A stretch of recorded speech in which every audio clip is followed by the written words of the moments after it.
Jackson police are investigating a shooting on Ridgewood Road. It happened last night around 9:30. Now officers say a man was shot in the leg by another man. We're also told that that shooting stemmed from an argument between the two.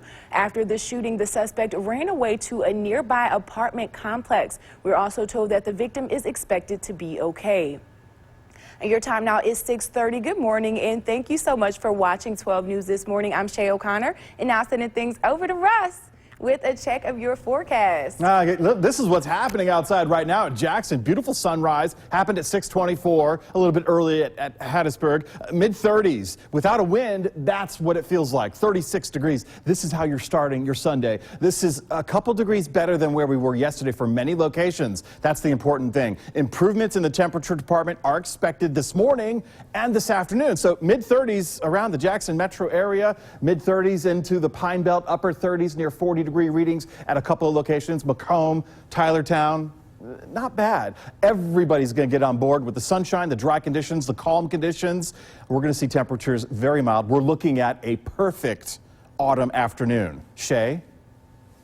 All right, thank you so much, Russ. And in Petal, a probation officer for the Mississippi Department of Corrections has been arrested for child pornography. Now, we're told Jeff Knight turned himself in at the Petal Police Department on Thursday. Police say MDOT cooperated with the investigation that led to Knight's arrest. Knight is now free on bond. Details of what led to his arrest have not yet been released.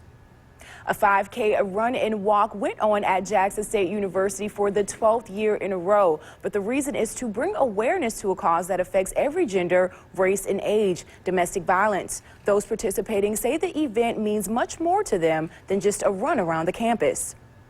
5K run pays homage to Latasha Norman, stabbed to death by her ex-boyfriend in 2007 after trying to break off their relationship. Norman was a junior and accounting major at JSU. For the last 12 years, the school has organized the run, intended to memorialize the time her body was found in the second week of November 2007, while also bringing awareness to the effects and signs of domestic violence. Norman's stepdad, Danny Bolden, says the annual event has helped his family to cope. It was a tragic event. This has been our way of healing through speaking.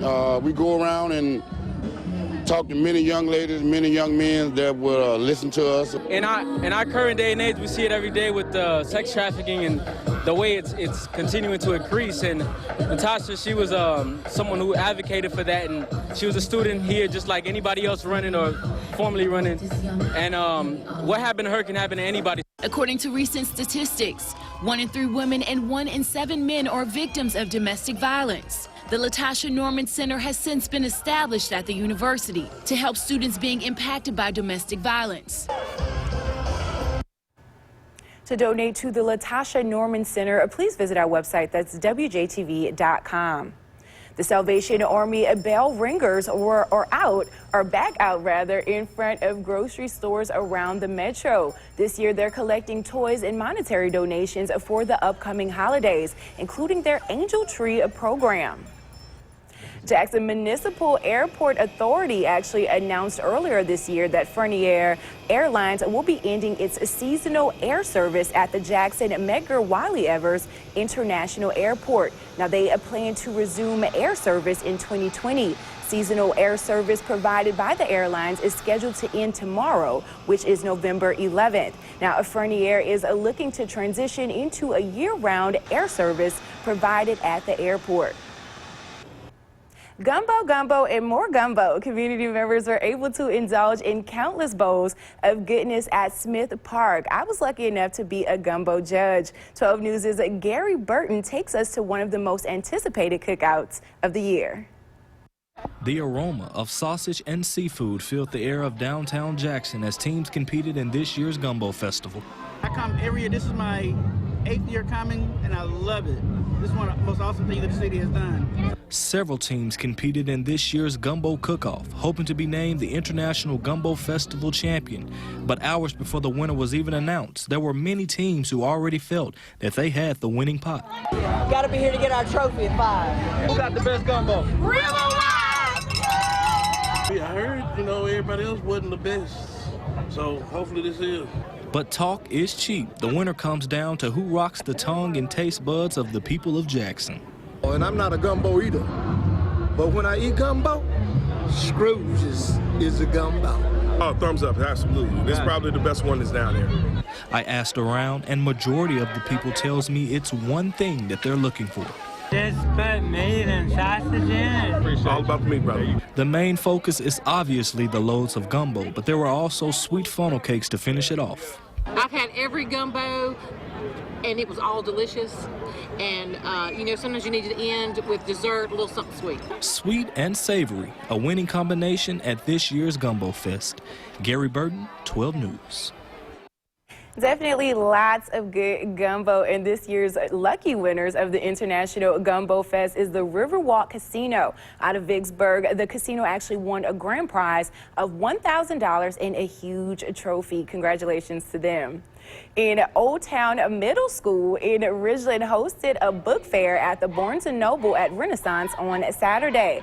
The school cheerleaders were actually out in front of the bookstore greeting customers. A portion of the sales will go towards the Old Town Library, which is raising funds for a special author visit. Well, reading is so important, and it's so important for our children. And in middle school, sometimes they get so busy and they don't have time to read that I feel like it's my goal to just keep them loving to read, keeping good, just enjoyable books in their hands. There's so many things they have to do that I want them to just enjoy reading. If you missed the book fair on Saturday, you still have a chance to contribute for the next few days. Just mention the Old Town Book Fair to the clerk when you're making your purchase.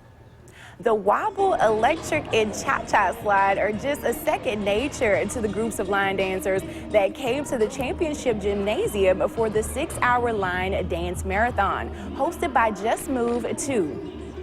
You remember when hip-hop came out and it was underground? That's how line dancing is. It's like you could go to any state and find line dancers and go to classes and go to groups. And that's what we do. We travel all the time, like all the time. Like 2-3 times a month, we out of town going to the different line dance events similar to this one.